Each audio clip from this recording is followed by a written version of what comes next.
चलिए, ये आपका प्रकाश का परिवर्तन का पार्ट नंबर 2 है। इसके पहले वीडियो में मैं 5 क्वेश्चन मैं बता दिया हूँ। 5 क्वेश्चन और बचे हैं, जो 5 क्वेश्चन इस वीडियो में आपका सोल्यूशन करेंगे। वीडियो का लास्ट तक जरूर देखिएगा और आपका खत्म हो जाएगा इस चैप्टर का पूरा न्यूमेरिकल। ठीक है, चलिए क्वेश्चन नंबर 6 से स्टार्ट करते हैं।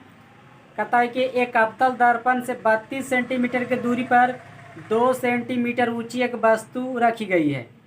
प्राप्त प्रतिबिंब वास्तविक प्रतिबिंब उल्टा उसका आकार 3 सेंटीमीटर है। तो दर्पण से फोकस दूरी तथा दर्पण से प्रतिबिंब की दूरी निकालना है। ठीक है, तो सबसे पहले मुझे करना क्या होगा, इसमें अवतल दर्पण से 32 सेंटीमीटर की दूरी पर 2 सेंटीमीटर ऊंची एक वस्तु रखी गई। मतलब वस्तु का दूरी दिया हुआ है 32 और वस्तु की ऊंचाई भी दिया हुआ है 2 सेंटीमीटर। और सबसे पहले कौन देना है, अवतल दर्पण है, तो फिर लिख दीजिए अवतल दर्पण।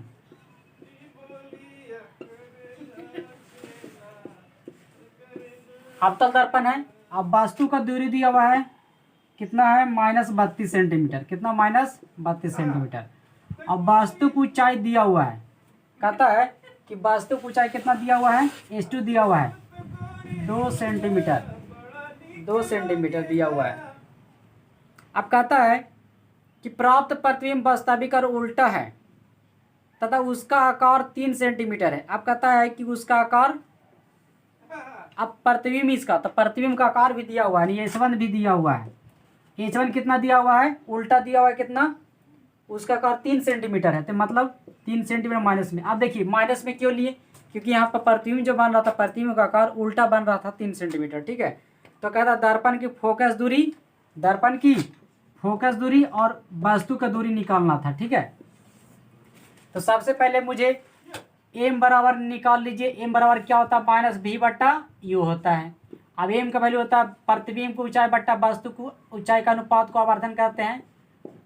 यहाँ से देखिए H1 कितना दिया हुआ है, H1 देखिए माइनस कितना है 3 सेंटीमीटर। H2 कितना दिया हुआ है, 2 दिया हुआ है। अब मुझे -v तो दिया हुआ है ही नहीं, छोड़ दीजिए। u का वैल्यू दिया हुआ है कितना है, -32। कितना, -32। ये से ये कट गया। अब ये काट दीजिए 16 बार में। ठीक है, 16 दूना 32। अब देखिए, अब क्रॉस यहाँ पर हो जाएगा -3/1 और यहाँ हो जाएगा v बटा कितना, 16। अब v से गुना कीजिएगा ना तो v हो जाएगा, ये 16 दिया कितना, 48। तो यहाँ पर निकल गया, यहाँ निकल गया प्रतिबिंब का दूरी। और कहाँ बनेगा प्रतिबिंब, दर्पण का आगे बनेगा। कहाँ बनेगा, दर्पण के आगे बनेगा। यहाँ पे एक आंसर आ गया। एक आंसर आपको और लाना होगा, फोकस निकालना है। क्या निकालना है, फोकस निकालना है। तो फिर चलेंगे 1/f इक्वल 1/v/1/u चलेंगे। ठीक है, मुझे तो फोकस निकालना है, तो v का वैल्यू कितना लिखा है, -48। तो 48 यहाँ लिख दीजिए। और वास्तु का देखिए, वास्तु का u है, तो वास्तु का दूरी यहाँ पे दिया हुआ है कितना, -32। या कितना ले लेंगे, -32 ले लेंगे। पहले प्लस में था ना, माइनस लेंगे तो प्लस माइनस क्या हो जाएगा, माइनस होगा। इन दोनों का एलसीएम कितना होगा बताइए, एलसीएम आपको बताना होगा कि एलसीएम इसका कितना होगा। तो इसका एलसीएम कितना होगा, एक मिनट।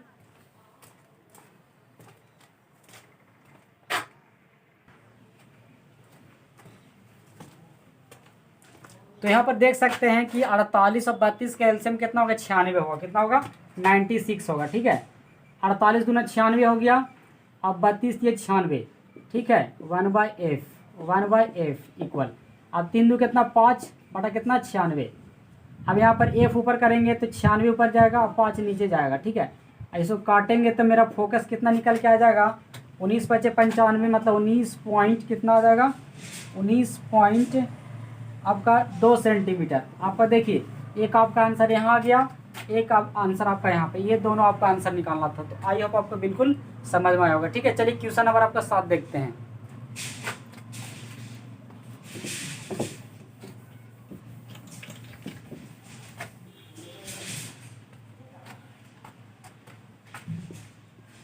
क्वेश्चन नंबर 7 क्या कहता है, सुनिएगा। एक उत्तल दर्पण की फोकस दूरी 1.5 मीटर है।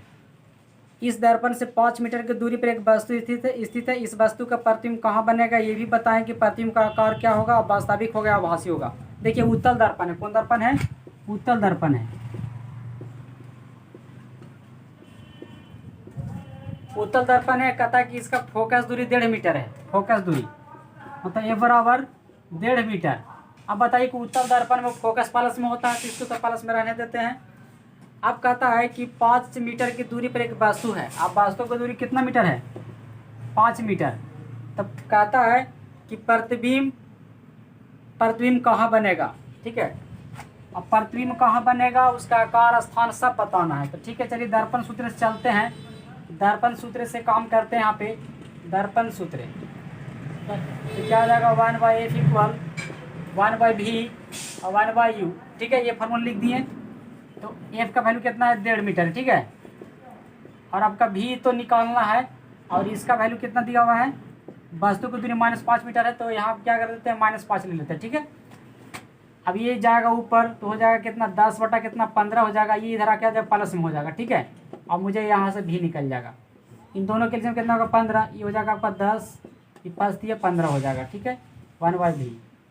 अब देखिए 10 3 कितना हो जाएगा 13। ठीक है, और ऊपर नीचे में 15 हो जाएगा, ये कितना हो जाएगा 1/v हो जाएगा। अब 15 ऊपर और 13 नीचे हो जाएगा। ठीक है, 1/v। तो देख सकते हैं, ओ सॉरी, ये भी ऊपर चला जाएगा। तो देख सकते हैं कि इसका जो हमारा जो प्रतिबिंब जो है से कहता है कि 15 बटा कितना है 13, इसको डिवाइड कीजिएगा 1 पॉइंट कितना आ जाएगा 1.115 मीटर की दूरी पर बनेगा। ठीक है, प्लस में बनेगा और दर्पण के पीछे बनेगा, और कितना गुना बनेगा, अब गुना की बात कर रहा है। ठीक है, कितना गुना बोला, इसमें आकार होगा 80 होगा। चलिए ठीक है, आपका ये आंसर आपका यही है। ठीक है, अब गुना की बात करेगा तो आपको क्या करना है कि आपको डिवाइड करना है किसमें, तो आपका 1.5 मीटर से इसमें डिवाइड कर दीजिएगा, तो आपका गुना भी निकल जाएगा। ठीक है, चलिए अगला क्वेश्चन देखते हैं, क्वेश्चन नंबर 8।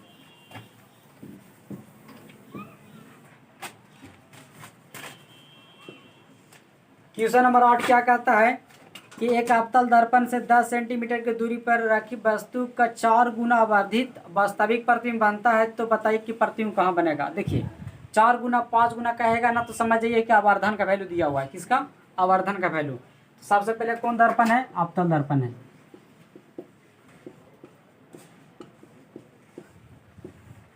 अवतल दर्पण है, और कहता है कि 10 सेंटीमीटर की दूरी पे एक वस्तु रखा गया, नहीं बनी वस्तु का दूरी दिया है कितना, -10 सेंटीमीटर, क्योंकि वस्तु की दूरी हमेशा माइनस में लेते हैं। अब कहता है कि यह 4 गुना आवर्धित प्रतिबिंब बनता है, अब वास्तविक बनता है। देखिए 4 गुना आवर्धित अब वास्तविक कह दे तो समझ जाइए कि m का वैल्यू दिया हुआ है, किसका वैल्यू, m का, और आवर्धित और वास्तविक लग जाए, जिसका मतलब है कि माइनस में होगा। आवर्धित और वास्तविक कहेगा तो आवर्धन का वैल्यू माइनस में लेंगे। ठीक है, तो कहता है कि प्रतिबिंब कहाँ बनेगा, मुझे भी का वैल्यू निकालना है। तब जानते हैं कि m बराबर क्या होता है, -v बटा u होता है, और m के बराबर क्या होता है कि प्रतिबिंब का ऊंचाई बटा सॉरी, इसका m का वैल्यू कितना दिया हुआ है, -4 दिया हुआ है। ठीक है, और v का वैल्यू तो आपको तो निकालना है, और u कितना है आपका -10 है, तो ये से कट गया। अब क्रॉस गुना कीजिएगा, v से कीजिएगा ना तो v हो जाएगा, और ये हो जाएगा 10 को 40 माइनस में। आप कहता है कि प्रतिबिंब का दूरी निकल गया -40 सेंटीमीटर। आप कहता है कि कहाँ बनेगा, तो दर्पण के आगे बनेगा। क्यों बनेगा दर्पण के आगे, क्योंकि यहाँ पे प्रतिबिंब का जो वैल्यू है सो माइनस में आया, तो दर्पण के आगे बनेगा।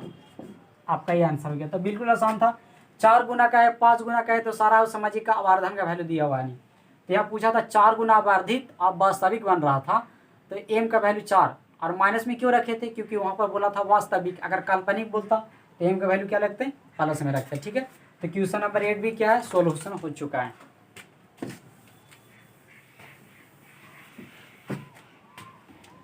चलिए क्वेश्चन नंबर 9 देखते हैं। 9 क्या कहता है, एक उत्तल दर्पण की फोकस दूरी 6 सेंटीमीटर है, दर्पण से 75 सेंटीमीटर पर 3 सेंटीमीटर ऊंची एक वस्तु रखी गई है, प्रतिबिंब का स्थान, आकार, उसका स्वरूप बताएं। ठीक है, तो चलिए देख लेते हैं कौन दर्पण है, उत्तल दर्पण है। उत्तल दर्पण कहता है कि इसका फोकस दूरी दिया हुआ है, तो फोकस दूरी को f से इंडिकेट करते हैं। फोकस दूरी कितना है, 6 सेंटीमीटर दिया हुआ है। ठीक है, अब कहता है कि 75 सेंटीमीटर पर 3 सेंटीमीटर ऊंचा एक वस्तु रखा गया है, तो वस्तु का दूरी दिया हुआ माइनस कितना 75 सेंटीमीटर, और वस्तु का ऊंचाई भी दिया हुआ है कितना 3 सेंटीमीटर। तो पूछा है कि प्रतिबिंब का स्थान, आकार बताना, नहीं भी बराबर वाट निकालना है। ठीक है, तो हम दर्पण सूत्र से चलेंगे। दर्पण सूत्र लगा दीजिए, 1/f इक्वल 1/v और 1/u। तो मुझे एफ का वैल्यू कितना है, 6 दे दिए। मुझे तो भी निकालना है और यू का वैल्यू कितना दिया हुआ है, -75। कितना, -75। ठीक है, तो 1/6। इसको इधर लेके आ जाइए, ये आपका ये माइनस में ना इधर आके प्लस में हो जाएगा, 1/75। अब देखिए इसका एलसीएम कितना होगा, तो इसका एलसीएम आप ले सकते हैं 150। तो कितना जाएगा आपका, 6 दूना 12, 25 छका 150 होता है प्लस। ठीक है, अब 25 या 75 यानी 1/v। तो यहाँ लिख सकते हैं 28 बट्टा कितना हो जाएगा, 150। ये क्या हो जाएगा, 1/v। और ये ऊपर चला जाएगा आपका कितना, 150 बट्टा कितना 28 नीचे, और यहाँ बच जाएगा यहाँ v। तो यहाँ प्रतिबिंब का दूरी निकल गया। लेकिन आपका जो ये दिया हुआ जो है आपका, आप इसको काट सकते हैं, इसको 75/14। ठीक है, काटिएगा तो आपका आंसर इतना सेंटीमीटर आएगा। ठीक है, ये आपका और दर्पण के पीछे बनेगा, क्या बनेगा, दर्पण का पीछे बनेगा। ठीक है, अब काल्पनिक बनेगा और सीधा बनेगा। अब यहाँ पर बोला है कि अब आप पूछा है कि प्रतिबिंब का आकार क्या होगा, तो एम बराबर क्या होता है, -v/u होगा। ठीक है, तो एम का वैल्यू कितना दिया हुआ है, एम का वैल्यू नहीं, h1/h2 कर सकते हैं। ठीक है, अब -v/u लिख दिए। h1 आपका निकालना है, h1 आपका निकालना है। अब h2 आपका दिया हुआ था कितना, देखिए h2 दिया हुआ कितना, 3 सेंटीमीटर। अब v का वैल्यू आप तुरंत लेकर आए कितना, इतना लेके आए हैं आप, ये लेकर आए हैं 75 कितना 14। और u का वैल्यू आप तुरंत यहाँ से हैं लेकर आए हैं कितना, -75। ये से ये कट जाएगा, ये माइनस था तो माइनस माइनस खत्म हो जाएगा। आप यहाँ से h1/3 हो गया, ऊपर में 1 कितना 14। अब इसको क्रॉस गुना कीजिएगा तो कितना आएगा, h1 क्रॉस गुना कीजिएगा तो 14 h1 = 3। और इस चलिए यहाँ पे इसको बना देते हैं यहाँ पे थोड़ा सा। अब वहाँ से अगर h1 निकालिएगा आप तो हो जाएगा 3/14। इसको डिवाइड कीजिएगा तो आपका 0.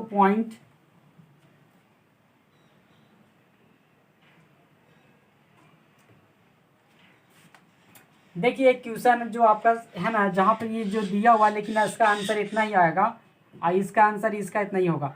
लेकिन अगर आपको अगर जहाँ पर अगर वस्तु जहाँ पर 75 सेंटीमीटर दिया हुआ है, अगर आप यहाँ पर अगर 150 सेंटीमीटर आप लेके बनाते हैं तब जाके आपको फाइनल आंसर आएगा। लेकिन आपका क्वेश्चन में ये आपका जो क्वेश्चन जो है सबका थोड़ा सा फॉल्ट है कि 75 सेंटीमीटर लिख दिया है। 75 सेंटीमीटर बनाइएगा तो इतना आंसर नहीं आएगा जो आपको दिया हुआ है। आपको 75 के जगह पर अगर 150 सेंटीमीटर लीजिएगा ना तब आपका आंसर किताब में मिलेगा। ठीक है, तो मेरा 75 सेंटीमीटर बनाया हुआ क्वेश्चन आपका सही है। ठीक है, आप 150 रख के देखिएगा वस्तु की दूरी को तो आपका आंसर फाइनली मिल जाएगा। तो फाइनली मेरा आंसर ये वाला आया, एक आंसर यहाँ से ये आया, ये भी एक आंसर, ये भी सही है। ठीक है, चलिए क्वेश्चन नंबर लास्ट एक देखते हैं। ये 9 क्वेश्चन नंबर फॉल्ट है, जहाँ पे 75 है वहाँ पर 150 सेंटीमीटर होगा। ठीक है, तो आप लोग किताब में सुधार लीजिएगा और 150 करके बनाइएगा तो आपका आंसर आ जाएगा। ठीक है, इसमें गलत दिया हुआ है थोड़ा। चलिए क्वेश्चन नंबर 10 देखते हैं। एक अवतल दर्पण की फोकस दूरी 20 सेंटीमीटर है। एक अवतल दर्पण है,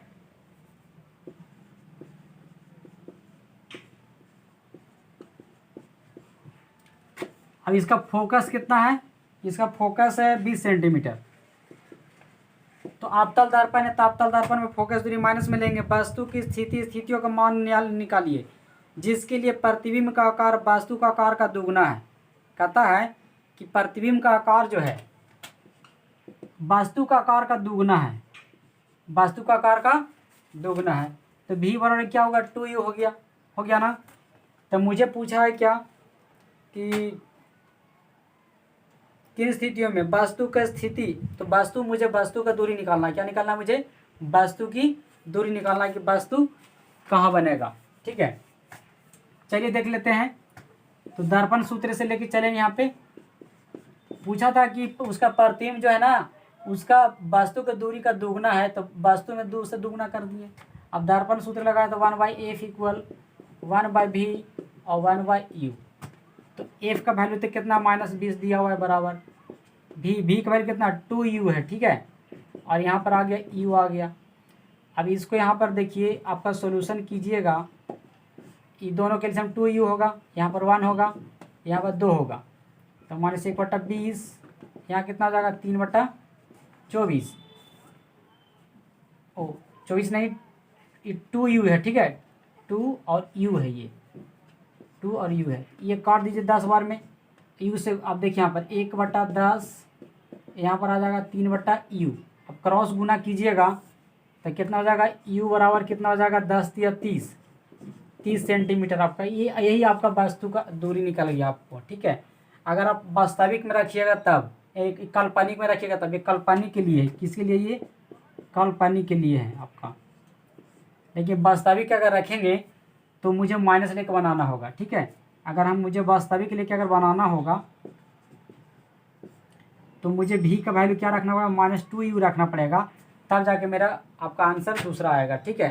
आप उस तरह से भी रख के चेक, आप जहाँ पे भी का वैल्यू ये रख के देखे थे ना, आप इस फार्मूला में आप भी का वैल्यू ये रख के देखिएगा तो दूसरा आंसर, यानी 2 आंसर इसका आएगा। तो फाइनली रूप से देखिए जाए तो प्रकाश का परिवर्तन का चैप्टर का पूरा न्यूमेरिकल आपका समाप्त हो चुका है, ठीक है। आपको एक बार ऑफलाइन क्लास में पढ़ा देंगे, उसके बाद घर पे जाके आप वीडियो को देख लीजिएगा और आसानी से नोट्स कर लीजिएगा और रिवीजन कर लीजिएगा, ताकि आपको पूरा समझ में आ जाए।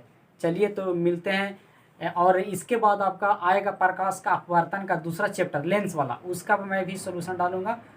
तो इस वीडियो को फिलहाल अच्छी तरह से रिवीजन कर लीजिएगा, देख लीजिएगा, और जितना हो सके लाइक और सब्सक्राइब कर दीजिएगा। सब्सक्राइब कीजिएगा तो आपको सबसे पहले पता चलेगा कि जब भी हम वीडियो डालेंगे ना, तो आपको मोबाइल पर पहले आपको शुरू में ही दिखाई देगा। अगर सब्सक्राइब नहीं कीजिएगा तो मेरा वीडियो डालेंगे तो आपको मोबाइल में नहीं जाएगा, इसलिए आप सब्सक्राइब कर लीजिएगा, ठीक है, ठीक है, ताकि आपको जल्दी वहाँ पता चले कि हाँ मेरा यहाँ पे मेरा सर क्वेश्चन डाले हैं तो मैं बना लें। और मैट्रिक का क्वेश्चन ये है, 10th क्लास का क्वेश्चन है, बहुत इंपॉर्टेंट है, बच्चे लोग न्यूमेरिकल से काफ़ी परेशान रहते हैं, तो आप ध्यान से देखिएगा। चलिए मिलते हैं नेक्स्ट वीडियो में।